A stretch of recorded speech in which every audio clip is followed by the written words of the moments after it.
Jeddah Indian ഇസ്ലാഹി സെന്ററിന് കീഴിൽ പ്രവർത്തിക്കുന്ന അൽ ഫിത്ര pre സ്കൂളിലെ 4 വയസ്സുകാരൻ Adam Alhan India book of റെക്കോർഡ്സിൽ ഇടം നേടി. അപൂർവ നേട്ടം കൈവരിച്ച ഈ മലയാളി കുരുന്നു പ്രതിഭയെ ജിദ്ദ ഇന്ത്യൻ ഇസ്ലാഹി സെന്റർ ആദരിച്ചു.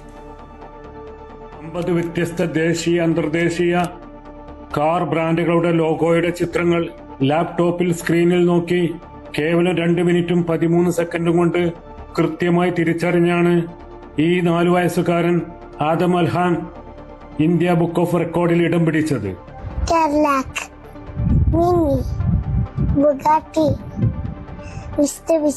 മലപ്പുറം ജില്ലയിലെ പെരിന്തൽമണ്ണക്കടുത്തുള്ള ആനമങ്ങാട് സ്വദേശിയായ അമീർ സുഹൈലിന്റെയും ഫാത്തിമ ജസ്നയുടെയും മകനാണ് ആദം അൽഹാൻ. സൗദി അറേബ്യയിലാണല്ലോ, അപ്പോൾ ഇവിടെ ഒരുപാട് വെറൈറ്റീസ് ഓഫ് കാർസ് നമുക്ക് കാണാൻ പറ്റും. അപ്പോൾ ഇക്കാന്റെ ഏട്ടന്റെ മക്കളും ഞങ്ങൾ ഇവിടെ ഒരുമിച്ച് കുട്ടികളൊക്കെ ഒരുമിച്ചിരുന്ന് നമ്മൾ പുറത്ത് പോകുമ്പോഴൊക്കെ അങ്ങനെ കാർസ് ഐഡന്റിഫൈ ചെയ്യും. അവർ സ്വയം ഇങ്ങനെ ഹസ്ബൻഡും ഇതിന് നല്ല ക്രേസ് ഉള്ള ആളാണ് കാർസിന്. അപ്പൊ മൂപ്പരൊക്കെ അങ്ങനെ പറഞ്ഞു കൊടുത്ത് അങ്ങനെ സ്വയം അവർ പഠിച്ചതാണ്. പിന്നെ കേവലം ലോഗോകൾ മാത്രമല്ല, കാറുകളുടെ വ്യത്യസ്ത മോഡലുകളും ഇനങ്ങളും വളരെ വേഗത്തിൽ തിരിച്ചറിയാൻ ആദമിന് സാധിക്കും. പഠനകാര്യത്തിലും ഏറെ മുന്നിലുള്ള ആദം അൽഹാൻ ഇതിനകം വിശുദ്ധ ഖുർആനിലെ 14ഓളം സൂറത്തുകൾ മനഃപ്പാഠമാക്കിയതായി പാരന്റ്സ് പറഞ്ഞു. മോനിപ്പോ പഠിക്കുന്നത് നമ്മളെ ജിദ്ദ മദീന റോഡിലുള്ള ഇസ്ലാം സെന്റർ അൽഫിത്രയിലാണ് പഠിക്കുന്നത്. അവനിപ്പോ ലെവൽ 1ലേക്ക് ഇപ്പൊ എത്തി. ബിഗിനർ ആയിരുന്നു, ഇപ്പോൾ ഈ വർഷം ലെവൽ 1ലേക്ക് എത്തി.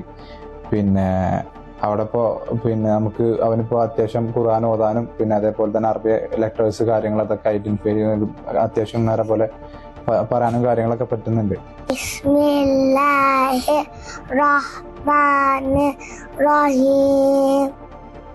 ഇന്ത്യ ബുക്ക് ഓഫ് റെക്കോർഡ് ജേതാവായ ആദം അൽഹാന് ജിദ്ദ ഇന്ത്യൻ ഇസ്ലാഹി സെന്റർ സംഘടിപ്പിച്ച പ്രൗഢമായ ചടങ്ങിൽ ആദരിച്ചു. Muslim world league director doctor Ismail Abdussalam Abu Talib ചടങ്ങിൽ മുഖ്യാതിഥിയായി പങ്കെടുത്ത് ആദമിനുള്ള അവാർഡ് വിതരണം ചെയ്തു. സുൽഫിഖ്റോദായി, Amrita news, Jeddah. Hyper Al Wafa Saudi Arabia ഇപ്പോൾ മക്കയിലും. Celebrating 40 years of trust and legacy. Sona golden diamonds, Saudi Arabia, Bahrain, Oman.